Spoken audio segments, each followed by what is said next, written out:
Thank you so much. And thank you for being here. It's really my pleasure to be with you. We're one of the biggest, maybe the biggest, and I'm sure one of the most important conferences in Slovakia. So I'm representing European Institute for Innovation and Technology healthcare division. So I'm going to speak about healthcare innovations, healthcare challenges, and maybe solutions. That institution has been funded by European Commission, and basically if I would like to speak about European innovation challenges and solutions, I have to speak about in a nutshell what we are doing within EIT Health, because you will see what is the approach of EIT Health when we are talking about healthcare challenges and solutions. Basically, we are the biggest healthcare network in Europe. That means we have more than 100 partners from hospitals, universities, multinational companies and small and medium enterprises in Europe, and not only in European Union member states. We have presence in surrounding states of EU also. Basically, you can see we just gathered from academia, from hospital, from university sector, policymakers and healthcare providers, multinational companies, so for-profit sectors, partners. This is the biggest healthcare network in Europe. And we are focusing on that is already some kind of challenges, of course, in healthcare. We are focusing 5 main things. The first is education. So we believe innovation will not happen if we are not educate physicians and patients and decision makers, everybody who are working within healthcare, of course. We have so many educational programs. Of course, we can talk about, and we have so many activities related to innovation and consortium buildings. Maybe that is one of the main activity of EIT Health. We are creating cross-border, even cross-industry, multi-million euros consortiums and projects. We are supporting, create those consortiums. We are supporting startups. That means, and we do believe, the innovation comes from the startups and the small companies. Of course, there are very strong innovation ecosystem in universities and in multinational companies, but the nature of innovation, really the breakthrough innovations, mainly, if you see the historical data, comes from startups and small companies. Of course, we try to influence the policymakers in Brussels, and we are offering some opportunities for individuals who are working with the members' organization. So, when I would like to put some big topics, related challenges and solutions, maybe the first would be, I'm sure you heard about that, the European Health Data Space Initiative. You know, that could be the 5th freedom of something within EU.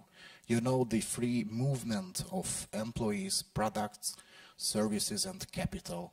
And EU would like to put the healthcare data as a free moving asset for whole Europe, which would be really, really very complex and really hard, but that is the aim.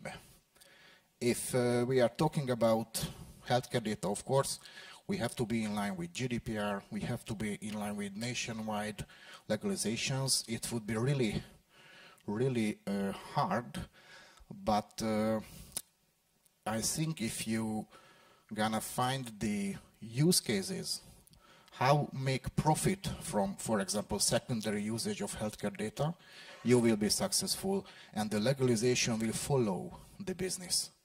I believe business is the first. If we can find how can we make revenue and profit in a safety way, of course, and based on every privacy guidelines, how can we make profit from these initiatives, the legalization process will follow for sure.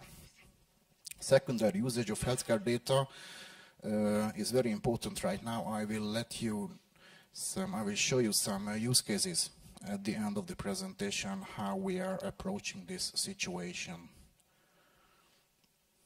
Basically, telemedicine, of course, you heard about that. By the way, the biggest opportunity or benefit of telemedicine that you can bring healthcare to areas where doesn't have any access to the healthcare services. Just one use case that I would like to share with you. The Maltese charity service in Hungary have been developed a solution that is really a telemedicine, but in a telemedicine that you can use. For example, they have bought, I don't know, 20 or 25 wells, basically some kind of tracks, and they put nurses and even doctors on those wells. Those wells equipped with basic healthcare infrastructure.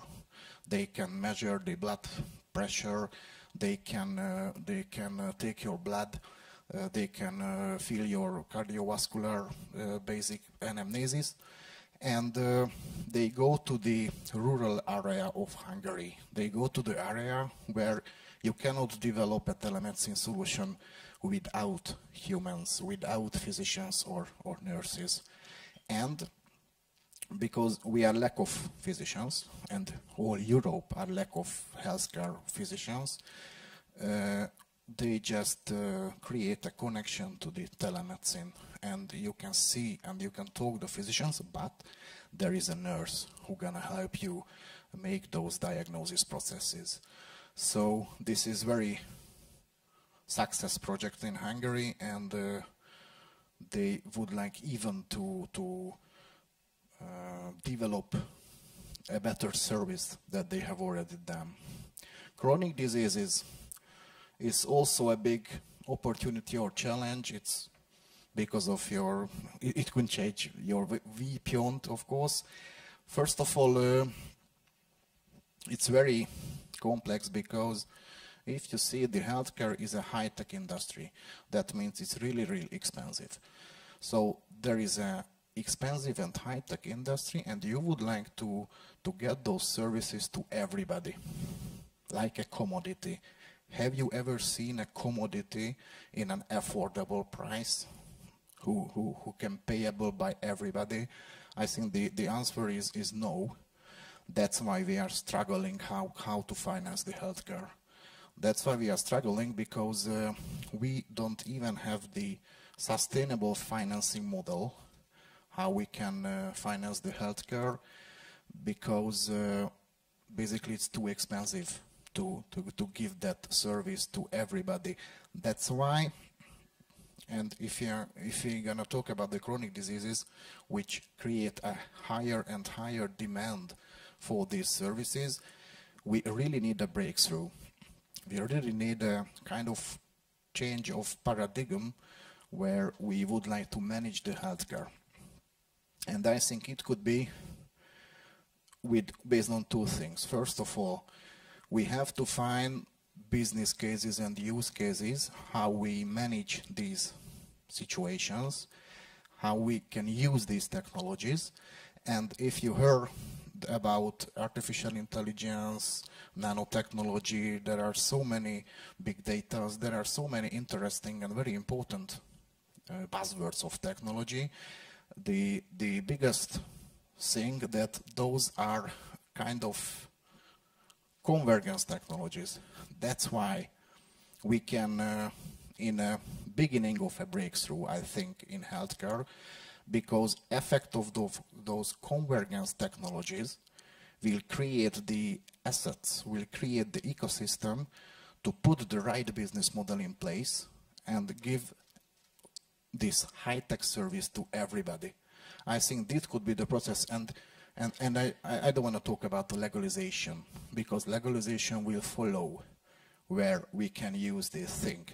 And in a long term, we can talk about the climate change, of course.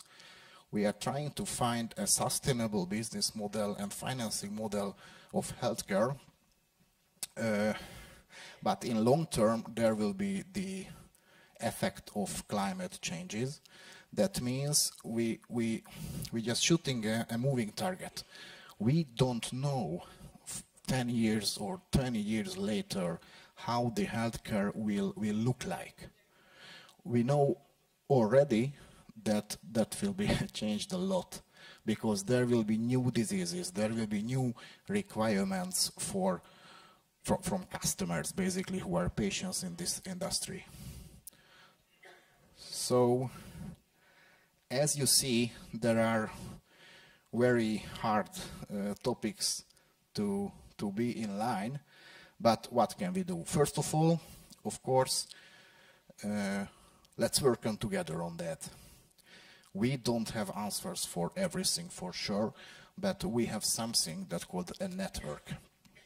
You can join other network, not only EIT Health, of course, but I would like to advise you, find a network that you can join and find out those solutions together, because you are not able to get all the knowledge. You cannot finance those knowledge to find out how you can solve those problems. For example, if you are gonna join us, we are going to have innovation projects with cross-border partners within European Union. You will have so many learning opportunities and knowledge transfers. You can give something to the EU and EU will give something to you. Of course, it's always a transformative process, and we have a team that are looking for funding your projects. There are some stories. I just bring one stories related innovation, business support and education. The first story is an innovation project. Maybe you have heard about a big IPK development, which means important project for common European interests. Those projects funded by national governments and approved by European Commissions. And those are really billions of euros project, minimum 5 years, but average from 5 to 10 years. And one of the EITS member, called E-Group, would like to develop a federated learning service center within Europe. You know, when you think about developing algorithms, there could be several solutions how you can do that. One could be the usage of federated learning, when you are not gonna move the healthcare data from countries to country, because it's forbidden based on GDPR and so many national rules, but you can move the algorithm. That ways of thinking are gonna used when those consortium and company would like to develop a centralized service center to create and execute secondary usage of healthcare data, business decision support based on healthcare data, and that will be a service that should generate revenue for those consortium. The other, so that was an example for innovation. Other example, market access support. That's an example of how we can support businesses and startups. There is a telemedicine solution related to dermatology, and your mobile phone, you just take a picture and send back to a physician center, and the physicians, and of course the AI-based algorithm will give you advice. What can you do with your skin? And we just helping to that company to gain new markets, to access new markets. So if you have anything that you would like to spread and would like to scale up to another country, not only in Slovakia, I'm happy to have that discussion with you anytime. The third is about an education. One of the partners called Cieľom has developed, and it's a common knowledge, of course, the health technology assessment. Not only Cieľom, of course, doing that, but health technology assessment is something that we have to teach to to physicians and decision makers in healthcare industry, because it's a kind of business modeling. It's not a business model based on costs. You know, one solution, you put your cost, take a profit, and that is the price. It could be station 1. Station 2 could be if you see the market competition and you try to position yourself or your solution somewhere in the competition, it could be feasible. But they are doing this third one, which means a volume-based pricing. They're trying to find the maximum price that can be payable by the customer of that healthcare service, which is very, very complex. But I think this is something that you can use anytime within healthcare. So I'm happy to take your questions. Please use your Slido if you have, and thank you. Thank you very much, Zsolt. As we turn on the Slido on the screens, and please feel free to ask any questions, I will start with my questions. So what is currently the cooperation between EIT Health and Slovakia? Are there some flagship activities? Do you have some already established cooperation with Slovakia? Because as I saw the map, we are not in a dark color, so we are not fully integrated. Yes, thanks for that question. First of all, as we are doing and we are monitoring the Europe-wide healthcare ecosystem, we know some Slovakian companies, of course, and entities who are participating right now in Europe-wide initiatives.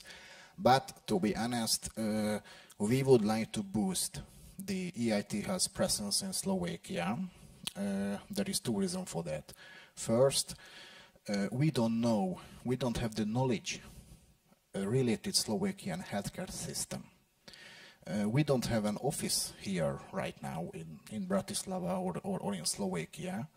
So we are looking for a partner who knows the Slovakian ecosystem, and we're trying to create a bridge between Slovakian healthcare to European Union healthcare ecosystem, other parts of European Union healthcares.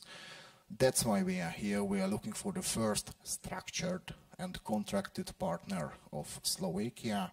So, and I'm happy to take your invitation. Arno, thank you for that. Yes.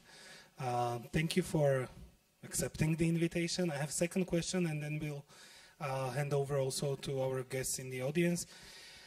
How can startups benefit from working with you? And you mentioned it partially on the slides, but in Slovakia and also from the work we are doing, we see quite a few startups, which could be interesting, even as you mentioned, market access.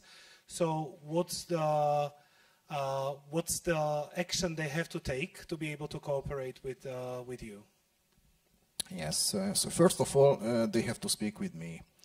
And I'm gonna connect those startups to my colleagues, because there is no one solution to supporting startups, but the process is the following.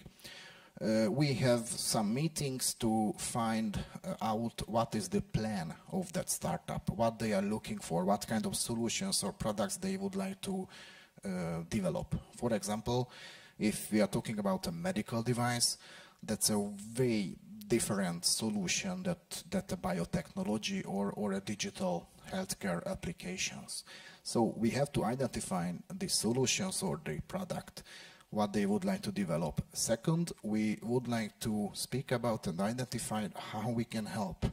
First, we can give you access to the network. That means there is a list of EIT has members, EIT has network, and we can connect you any kind of hospitals, any kind of market knowledge representatives on that country. Which country would you like to scale up? It's always a valid question. But if you would like to stay only in Slovakia, what kind of knowledge are you looking for? We can get that knowledge to you from the partner network. It could be a reason to join us. Secondly, a lot of startups needs money, needs funding. So if you are looking for money, we can create an access to that. We know business angels, we know VCs, venture capitals, we know European Union funds. We can help you to find the right money in the right amount and in the right place, because it's also a big topic.